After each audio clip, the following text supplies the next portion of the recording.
اعوذ باللہ من الشیطان الرجیم بسم اللہ الرحمن الرحیم۔ دعائے بیت المعمور بہت بڑی دعا، اس کے بارے میں اسناد جو ہیں وہ ہے عدت الدائی میں منقول ہے کہ ایک روز حضرت جبرائیل علیہ السلام انتہائی خوشی و مسرت کے عالم میں جناب رسول مقبول صلی اللہ علیہ وآلہ وسلم کی خدمت بابرکت میں حاضر ہوئے اور عرض کیا، یا حبیب اللہ، اللہ تعالیٰ بعد تحفہ درود السلام ارشاد فرماتا ہے کہ آپ کے لیے ہدیہ بھیجتا ہوں جو مخصوص ہے آپ کی ذات سے اور آپ کی امت سے، اور وہ ہدیہ اور تحفہ یہ دعا ہے جو عرش کے خزانے میں محفوظ تھی۔ اور حضرت صلی اللہ علیہ وآلہ وسلم نے دریافت فرمایا، یا اخی جبرائیل، اس دعا کی پڑھنے میں کیا ثواب ہے؟ جبرائیل علیہ السلام نے عرض کیا، اگر آسمان و زمین اور تمام فرشتے مل کر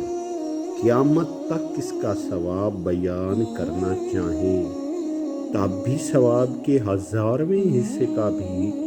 بیان کرنا ممکن نہیں۔ جو مومن یہ دعا یا صرف اس کے یہ الفاظ پڑھے، یا من اظہر الجمیلہ و ساتر القبیحہ،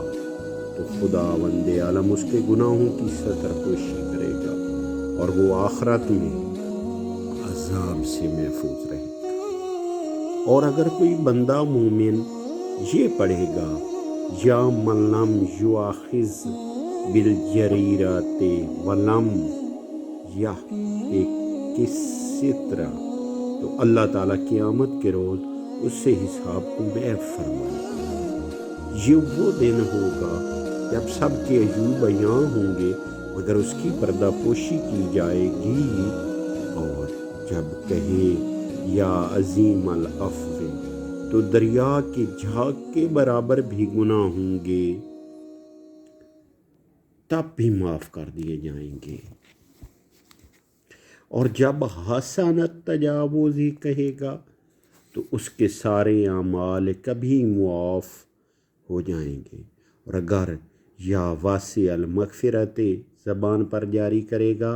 تو اللہ تعالیٰ اس طرح اپنی رحمت سے نوازے گا کہ دنیا سے جانے کے بعد بھی رحمت عزتی اس کے ساتھ ہوگی۔ اور جس وقت یا باسط الیدین کا تک آئے گا تو خدا اپنی رحمت کے ہاتھ اس کے لیے بڑھا دے گا، اور جب صاحب کل نجوا یا منتہا کل شکوا پڑھے تو اللہ تعالیٰ اسے آزمائش میں مبتلا ہونے والوں کے برابر ثواب عطا فرمائے گا۔ اور پھر یا کریم الصفح تک پہنچے گا تو تمام پیغمبروں کی بزرگی عطا فرمائے گا،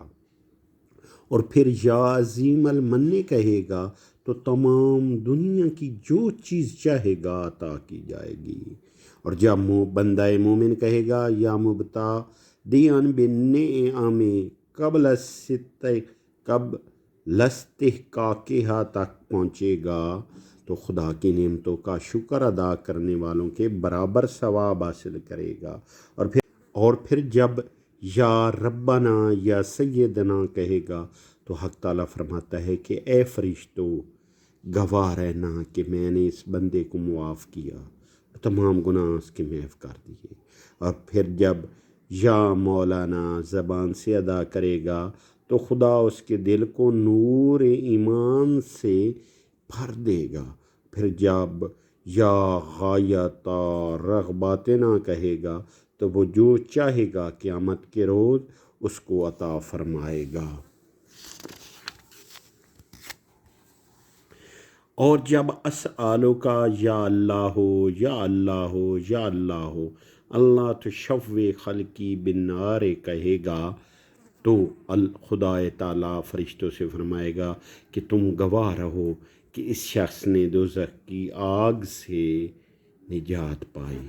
اور ساتھ اس کے والدین، بھائی بہن اور جملہ اہل خانہ نیز پڑوسیوں کی خطائیں معاف کر کے دوزخ کی آگ سے چھٹکارا دے دیا گیا ہے۔ اس کے بعد حضرت جبرائیل علیہ السلام نے عرض کیا کہ اللہ کے حبیب آپ صرف متقین کو اس کی تعلیم دیں اور منافقین کو اس کی تعلیم نہ دیں، کیونکہ یہ دعا پڑھنے سے دلی مرادیں پوری ہوتی ہیں۔ وہ دعا یعنی دعائے بیت المعمور میں رہنے والوں کی دعا ہے۔ تو عزیزان گرامی، یہ دعا پڑھنے کا بہت اجر ہے، تو لہٰذا ہم شروع کر رہے ہیں، تو آپ بھی اس دعا میں شریک ہو جائیں۔ بسم اللہ الرحمن الرحیم۔ یا من اظہر الجمیل وستر القبیح یا من لم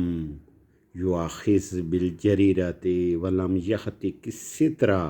یا عظیم العفو یا حسن التجاوز یا واسع المغفرت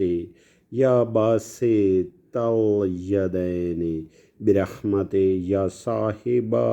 کل نجوا یا منتہا کل شکوہ یا کریم الصفح یا عظیم المن یا مبتدئا بالنعم قبل استحقاقها یا ربنا و یا سیدنا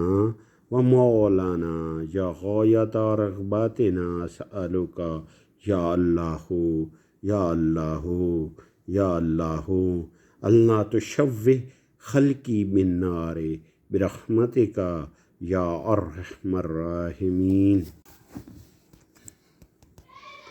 شروع کرتا ہوں اللہ کے نام سے جو بڑا مہربان اور مسلسل رحم کرنے والا ہے۔ اے وہ جس نے اچھائی کو نمایاں کیا اور برائی کو چھپایا،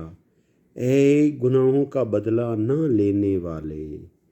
اے پردہ دری نہ کرنے والے، اے سب سے بڑے معافی دینے والے، اے حسن و خوبی سے درگزر کرنے والے، اے بے حد بخشنے والے، اے دستے کرم بڑھانے والے، اے ہر بھید کے جاننے والے، اے ہر شکایت کی اماجگاہ، اے درگزر کرنے والے، اے سب سے بڑے احسان کرنے والے، اے استحقاق سے قبل نعمتوں سے نوازنے والے، اے ہمارے پالنے والے، اے ہمارے سردار اور ہمارے آقا، اے ہماری آرزوؤں کی انتہا، میں تجھ ہی سے سوال کرتا ہوں، اے اللہ، اے اللہ، اے اللہ، تو ہمارے حلیے کو آگ سے خراب نہ کر، تیری رحمتوں کا واسطہ، اے سب سے بڑے رحم کرنے والے۔ اللہم صلی علی محمد و آل محمد وعجل فرجہ۔